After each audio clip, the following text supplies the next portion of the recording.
Hey guys, I thought I might just do a quick video on the upgrade of the bottom bracket for my folding bike, which is a Dahon Uno.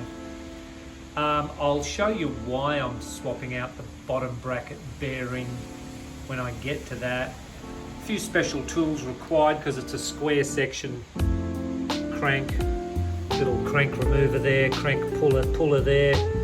Special tool for removing the old bottom bracket, and a new tool for fitting the new bottom bracket, which is upgraded. The new bottom bracket will be about half the weight of the existing bottom bracket. Goes from about 300 grams down to 150 grams for the new titanium style bottom bracket.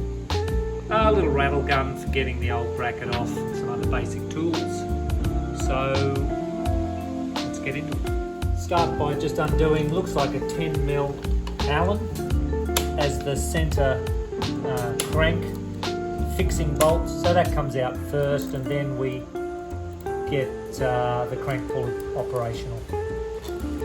With the little crank puller, because there's a square taper crank, the outer screws into that crank,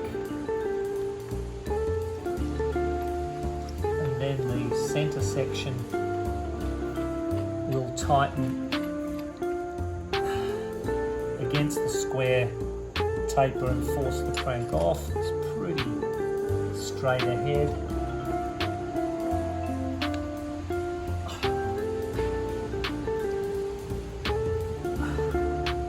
If you want to use a longer bar you can, but normally, there we go, the square taper's off.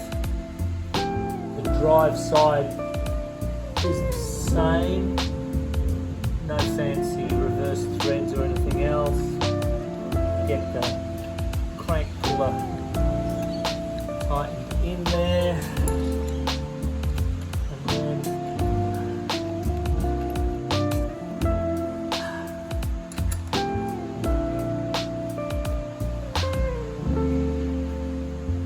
then off comes the crank with the chain. Always start on the non-drive side. This is the non-drive side, and the bottom bracket spline is in there. I think it's 20 teeth on this spline. That's got to be pushed into there, and we're going to use the rattle gun to remove that anti-clockwise. But often you've got to start by cleaning these existing bottom brackets, cleaning the fixing, because they get a lot of debris in there that need cleaning, so you get good contact with the drive tool. Incidentally, while you're there, there's the noise of the bottom bracket, and that's why we're removing it. Got the tool tapped in there now, just tapped in so we get good contact there. With the rattle gun it should come out, hopefully,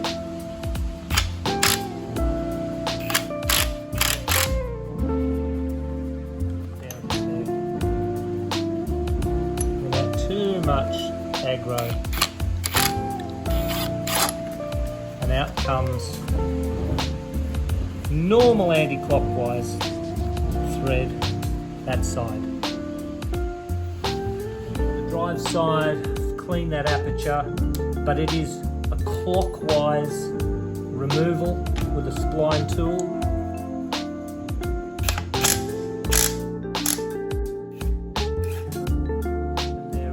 If you haven't got a rattle gun, probably a long handle bar, and this is why we're removing and upgrading the bottom bracket.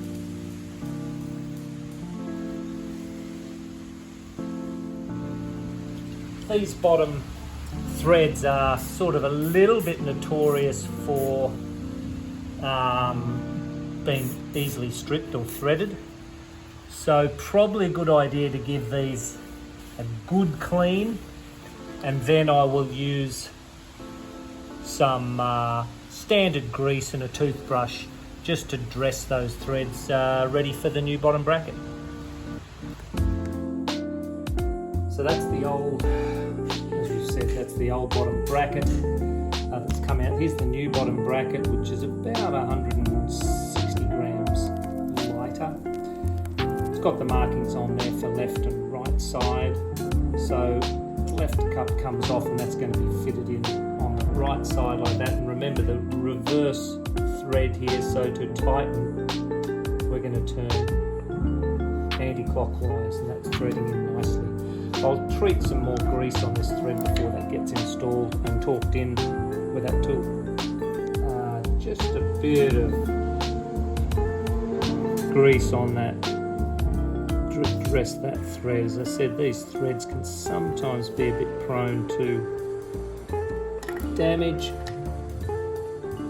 Anti-clockwise to engage. That's threading in quite nicely.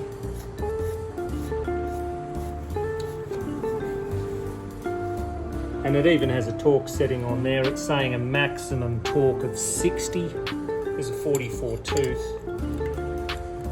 60. Now, I can't use a torque wrench on this tool, of course, so I'm going to use the human torque wrench with my previous judgment of what 60 is.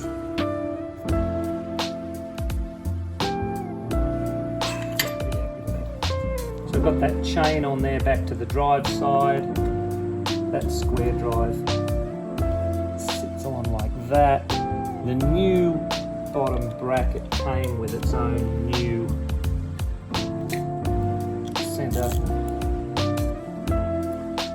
10mm hex drives, and they tighten down onto that taper. And then to the non-drive side. Square taper goes on obviously opposite the existing. And then the square drive bottom brackets are somewhat maligned, but actually you can use a good low weight bottom bracket that turns quite freely like this one. They perform very, very well. They're a sealed unit and they keep the dirt out.